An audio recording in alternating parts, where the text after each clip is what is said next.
Welcome all of you. मैं विपिन सिंह। बच्चों, आज एक ऐसा छोटा क्वेश्चन जो घातांक करणी से संबंधित तो है, लेकिन कभी कभी इसकी कभी वैल्यू जब निकालना हो जाता है तो हम फंस जाते हैं कि इसकी वैल्यू कितनी रखें। तो ऐसे क्वेश्चन को हम कैलकुलेटर या फिर समय लगेगा तो उसको समझें कि हम सीधे इसकी वैल्यू कैसे निकालें। जैसे एक क्वेश्चन दे रखा है कि करणी में 40 का मान ज्ञात कीजिए, रूट किसका 40 का।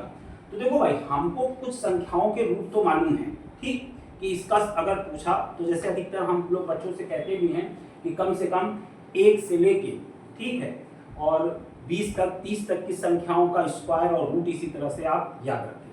मगर जैसे अगर आपको याद तो है कि जैसे कि अगर हम आपसे पूछें कि भाई बताओ 49 का रूट क्या होगा, तो आपको याद है 7, 36 का होगा तो आपने कहा भाई 6। मगर देखो भाई, यहाँ पे 40 है, अब 40 का रूट आपका याद नहीं होगा। तो अब चूंकि हमें एक ऐसी संख्या कि जिसका परफेक्ट रूट नहीं है वो निकालने को दिया जाए, तो करते क्या है।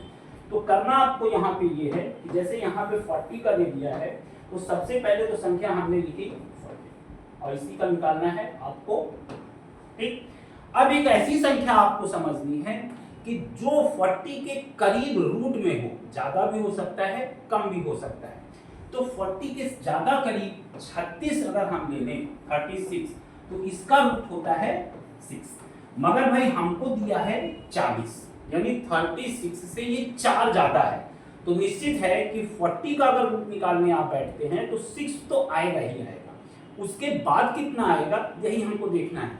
तो हमने क्या किया कि देखो भाई, 40 का रूट हमको मालूम करना है, 36 का रूट हमें मालूम है सबको कि 6 होता है, तो निश्चित है कि 6 से ज्यादा आएगा। अच्छा, अगर 7 का पूछा जाए तो 7 किसका होता है 49 का। अब ये 49 से चूंकि कम है तो इन्हीं दोनों के बीच में इसका रूट आएगा, यानी 6 से ज्यादा और 7 से कम। तो सबसे पहले तो आप लिखेंगे 6, क्यों, क्योंकि 36 का रूट कितना है 6, तो 6, और इसके बाद प्लस। अब देखो भाई, 40 से और 36 में दोनों का डिफरेंस देखा हमने, तो चूंकि 40 का निकालना है तो 36 का तो 6 आएगा, तो 6 हो गया। अब 36 से 40 कितना जाता है 4, तो सबसे पहले आप लिखोगे यहाँ 4।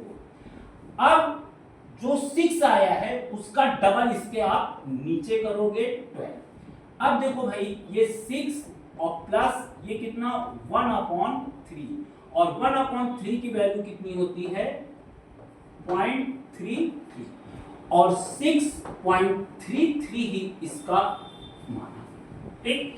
तो ये रहा हमारा तरीका कि कोई संख्या अगर दी है जो परफेक्ट रूट में नहीं है तो उसको हम कैसे वैल्यू निकालें। इसी तरह अगर हम देख लें, एक संख्या ले लें हम 60, क्या ले लिया 60 का अगर रूट आपसे पूछा जाए तो फिर देखिएगा यहाँ पे एक हम आपको और समझा दें कि अब 60 के करीब ऐसी संख्या जो परफेक्ट रूट हो, तो अगर देखा जाए तो हमें मालूम है कि 64 का रूट होता है 8, ठीक। अच्छा, और इससे पहले है एक संख्या अगर हम ले लें, वो है 49।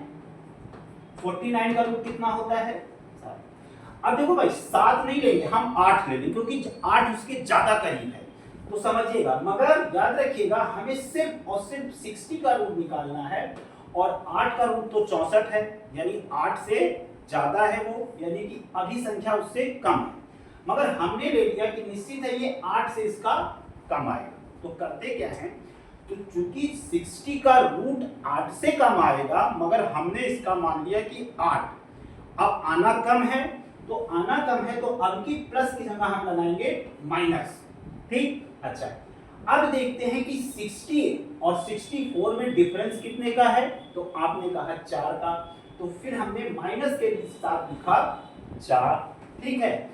अब देखो भाई, इसका डबल कितना हो जाएगा 60, डबल कितना हो गया 60, बस माइनस और पिछले वाले में प्लस का फर्क है, क्योंकि अब की हमने बड़ी संख्या ले ली।